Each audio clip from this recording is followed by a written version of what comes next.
છેલ્લો અને પાંચમો મુદ્દો અમદાવાદ શહેરની ખ્યાતિ હોસ્પિટલનું કૌભાંડ બહાર આવ્યા બાદ આરોગ્ય વિભાગ હવે રાજ્યભરના તમામ આરોગ્ય સંસ્થાઓ પર નજર કસાવી રહ્યું છે। ત્યારે પ્રધાનમંત્રી જન આરોગ્ય યોજનામાં ગેરરીતિના આરોપ પર છેલ્લા 3 મહિનામાં 30 થી વધુ હોસ્પિટલો પર કાર્યવાહી કરવામાં આવી। આરોગ્ય વિભાગે ખાસ કરીને એવી હોસ્પિટલો સામે પગલાં લીધા છે જ્યાં પીએમજે યોજનામાં ધુપ્પલ અને ગેરરીતિ થઈ રહી હોવાનું પ્રમાણ મળ્યું હતું।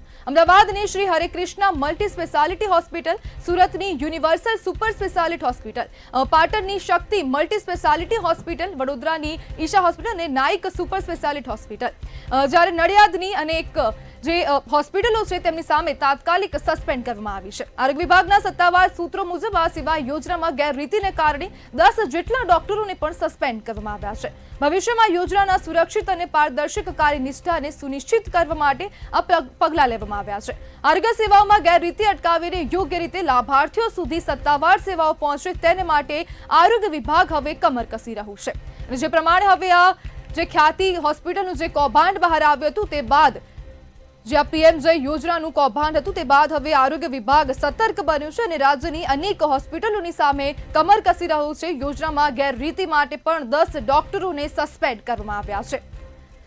છેલ્લા 3 મહિનામાં 30 થી વધુ હોસ્પિટલને સસ્પેન્ડ કરવામાં આવી છે। જ્યારે આ કાર્યવાહીથી પીએમજે ક્લેમમાં પણ ઘટાડો નોંધાયો છે, જે સ્પષ્ટપણે સાબિત કરે છે કે પીએમજે યોજનામાં કૌભાંડ અને ભ્રષ્ટાચાર થતું હતું।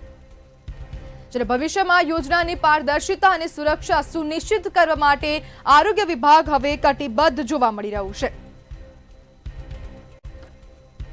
પીએમજેમાં ગેરરીતિ 30 થી વધુ હોસ્પિટલ સામે કાર્યવાહી કરવામાં આવી છે। અમદાવાદ, વડોદરા, સુરત, નડિયાદ જેવી જે શહેરો છે ત્યાંની હોસ્પિટલોને સસ્પેન્ડ કરાઈ છે। જ્યારે ખ્યાતિ હોસ્પિટલની કરતૂત બાદ આરોગ્ય વિભાગ સફાળું જાગ્યું હતું અને આ પીએમજે કૌભાંડ બાદ હવે કાર્યવાહી કરવામાં આવી રહી છે।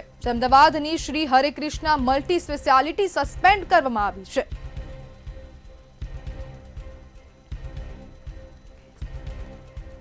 જ્યારે સુરતની યુનિવર્સલ સુપર સ્પેશિયાલિટી હોસ્પિટલને પણ સસ્પેન્ડ કરવામાં આવી છે। જેવી અનેક હોસ્પિટલોને સસ્પેન્ડ કરાય છે અને આરોગ્ય વિભાગ હવે સતર્ક બન્યું છે અને જે બાદ હવે કાર્યવાહી કરવામાં આવી રહી છે। જ્યારે પાટણની શક્તિ મલ્ટી સ્પેશિયાલિટી હોસ્પિટલને પણ સસ્પેન્ડ કરાય છે।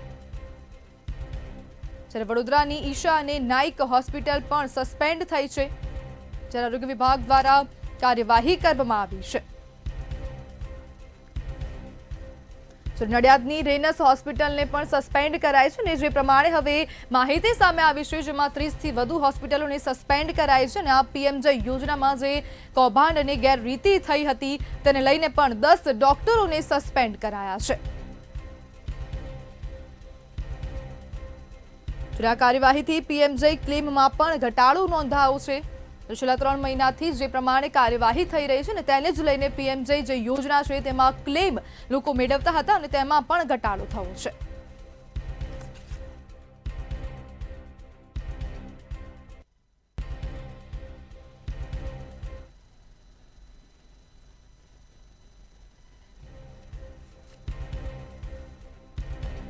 આપણી સાથે કોંગ્રેસના કાર્યકર્તા નિલેશ પ્રજાપતિ જોડાઈ ગયા છે। નિલેશભાઈ, સરકારી યોજનામાં પારદર્શિતા કેમ નથી?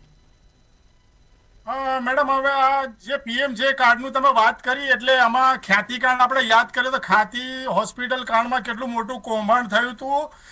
એમાં ગામડે ગામડે જઈને એ લોકો હોસ્પિટલ વાળા સેમિનાર કરતા હતા, ખોટા રિપોર્ટ ઊભા કરીને ગરીબ દર્દીઓને ત્યાં બોલાવતા હતા અને ખોટા ઓપરેશન કરાવીને એમને કિડની અને હૃદયનો વેપાર કર્યો છે અને મૃત્યુ પામતા હતા।